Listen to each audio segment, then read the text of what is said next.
বাংলাদেশ থেকে কুয়েতে আসার আগে ভিসা, কাজের ধরন, বেতন ও অন্যান্য সুযোগ সুবিধা সহ কোম্পানির সঙ্গে করা চুক্তি যাচাই বাছাই করে কুয়েতে আসার আহ্বান জানিয়েছেন দেশটিতে নিযুক্ত বাংলাদেশের রাষ্ট্রদূত মেজর জেনারেল সৈয়দ তারেক হোসেন। কুয়েতে বাংলাদেশ দূতাবাসে আয়োজিত সাংবাদিকদের সঙ্গে এক মতবিনিময় সভায় এসব কথা বলেন তিনি।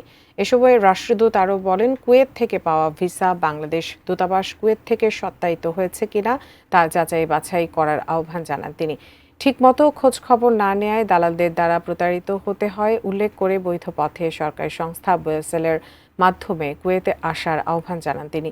মতবিনিময় সভায় উপস্থিত ছিলেন কাউন্সিলর ও দূতালয় প্রধান মোহাম্মদ মনিরুজ্জামান। এছাড়াও উপস্থিত ছিলেন বাংলাদেশ প্রেস ক্লাব কুয়েতের সভাপতি মঈনুদ্দিন সরকার সুমন, সাধারণ সম্পাদক আহ জুবেদ, এটিএন নিউজ কুয়েত প্রতিনিধি আহাদ আম্বিয়া খোকন সহ প্রিন্ট ও ইলেকট্রনিক মিডিয়ার সাংবাদিকবৃন্দ।